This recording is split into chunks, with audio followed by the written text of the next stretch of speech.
मैं देवों के देव महादेव के चरणों में प्रणाम करती हूँ। मैं गौरी पार्वती मैया भवानी के चरणों में प्रणाम करती हूँ। मैं कार्तिक गणेश दोनों भैया के चरणों में प्रणाम करती हूँ। मैं सभी देवी दुर्गा के चरणों में प्रणाम करती हूँ।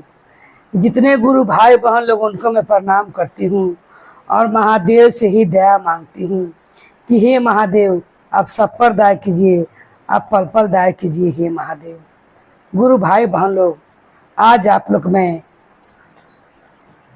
तुरंतरा माता की कथा सुनाने वाली हूँ, जो तुरंत मनोकामना पूर्ण करती हैं। वो माता के मैं आप लोग की कथा सुनाने वाली हूँ। एक नगर में एक राजा और रानी रहते थे।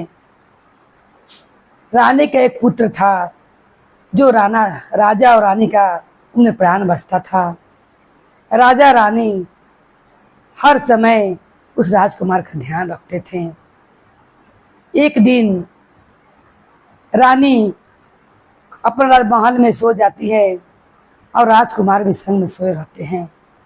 रानी के नींद गहरा पड़ जाता है और राजकुमार उस कक्ष से बाहर निकलकर खेलते खेलते वो कहूँ आओ नगर पहुंच जाते हैं। उस नगर में किसान रहता था।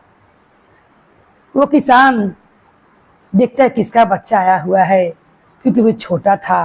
राजकुमार कुछ बोल नहीं सकता था, मगर राजकुमार के हाथ में एक अजब से ही माता पिता का नाम लिखा हुआ था।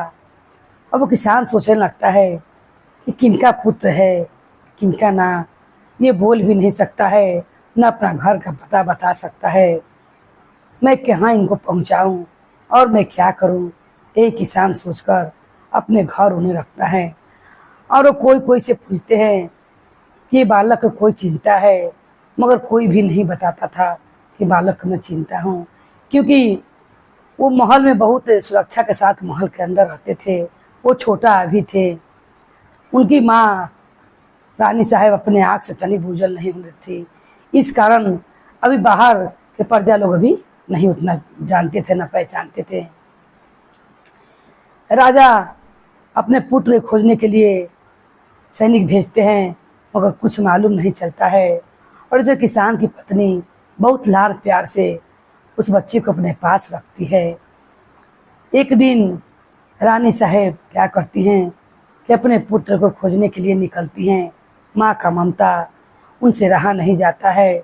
वो कहती हैं कि मैं भी अपना पुत्र खोजने जाऊंगी। और जैसे खोजने के लिए निकलती हैं, वो क्या देखती है कि कुछ स्त्रियां बैठ के तुरंतरा माता की पूजा कर रही हैं। उनके पास वो जाती है और जाकर कहती हैं, यहाँ पर किसी ने मेरे बच्चे को देखा है। सारा स्त्रियाँ कहती हैं कि रानी साहबा, यहाँ तो कोई बच्चा नहीं आया था, आप क्यों इतना दुखी हैं, आप क्यों रो रही हैं।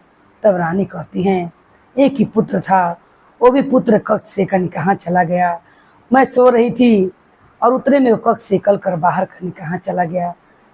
हम लोग ने चारों पट्टी खोज लिया हूँ, मगर वो नहीं मिल रहा है। जितना स्त्रियाँ तुरंतरा माता की पूजा कर रही थी, वो कहती हैं, रानी साहबा, ये माता तुरंत मनोकामना पूर्ण करती हैं और तुरंत हर काम को करती हैं। तुरंतरा माता में बहुत शक्ति है। आप मनोकामना मान के माता के सच्चे हृदय से माँ से कहिए कि हे माँ, मेरा पुत्र मिल जाएगा तो मैं तुरंत आपकी पूजा करूँगी। ये कहकर आप माता के चरण में अपना माथा टेकिए। रानी कहती है कि हे माँ, मेरा पुत्र जहाँ भी हो वो मेरे पास चलाए और मुझे मिल जाए, मैं तुरंत ही आपकी पूजा करूँगी। ऐसा कहते ही किसान वो लड़का को लेकर और जहाँ सब स्त्रियाँ पूजा कर रही थी वहाँ पर चला आता है और आकर कहता है कि किसका बच्चा है, ये देखिए खाली नाम इस पर लिखा हुआ है। तो वो रानी देखकर कहती है कि मेरा पुत्र है, ये आपको कहाँ मिला। तब किसान कहता है कि ये खेलते खेलते मेरे घर पर आ गया था और ये इतना छोटा है कि अपने माता पिता के नाम भी नहीं बता था। रानी साहब, मैं नहीं जानता था कि आपका पुत्र है। रानी कहती है, आपका बहुत धन्यवाद कि आपने मेरे पुत्र को अपने पुत्र जैसा संभाल के रखा और उसे बुलाकर कहती है कि आप महल चलिए। और वो माता माता के तुरंत ही नमन कर कहती है कि मैं अपने घर जा रही हूँ और जाकर मैं पूजा के थाल सजा कर आती हूँ और माता की मैं पूजा करूँगी। और रानी अपने पुत्र को लेकर घर पर जाती है और तुरंत पुत्र को वहाँ दासी लोग के पास रखकर और वो पूजा के थाल सजा कर आती हैं और तुरंत माता की तुरंत पूजा करती हैं। वो जो मनोकामना मन में रहती हैं तुरंत माता तुरंत पूरा कर देती है।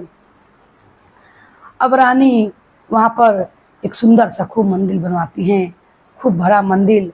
और कहती हैं क्योंकि माता का मंदिर वहाँ पर एक छोटा सा था, इसमें सारा स्त्रियाँ पूजा करती थी। वो राजा साहब से कहकर बड़ा मंदिर बनवाती हैं और बनवाकर वहाँ भी तुरंत माता की एक मूर्ति बैठाती हैं और कहती हैं नगर के सभी लोग से कि जो भी लोग मन में मनोकामना मानेंगे और तुरंत माता पूरा करेंगी, वो तुरंत माता के मनोकामना को उतारेंगे। ये नहीं कि मान लिए और बाद में पूजा किए नहीं, क्योंकि तुरंत माता तुरंत ही मनोकामना पूर्ण करती है, वो समय नहीं लगाती हैं। जैसे मेरी मनोकामना तुरंत माता ने तुरंत पूरा किया और मेरे बिछड़े हुए राजकुमार को मुझसे मिला दिया। हे तुरंत माता, जिस तरह आपने मेरा पुत्र मुझे लौटा दिया और तनिक भी समय नहीं लगा, इसी तरह आप सब भक्तन का अपना दया कृपा बरसा कर रखिएगा। कोई भी उनका मनोकामना होगा तुरंत पूरा कीजिएगा। सब स्त्रियां, रानी, राजा मिलकर तुरंत माता की जयकार करते हैं और वहाँ से अपने घर को चले जाते हैं। तो गुरु भाई बहन लोग, तुरंत माता की इतनी शक्ति है कि वो माँ तुरंत ही मनोकामना को पूर्ण करती हैं। मगर हाँ, अगर आप मानिए, जैसे माँ ने आपका तुरंत पूरा किया, जो भी माने हैं उसी तरह आपको भी मनोकामना पूर्ण करने में, पूजा पाठ करने में देरी नहीं लगाना पड़ेगा। आप लोग भी जैसे माता तुरंत आपका कामना को पूरा करेंगी, बिछड़े को मिलाएंगे, कोई ऐसा काम माँ पूरा करेंगी। उसके बाद आपको भी समय नहीं लेना है और तुरंत माता के तुरंत ही पूजा करना है। तुरंत माता की जय, मैया भवानी की जय, भैरव भैया की जय, हर हर महादेव की जय।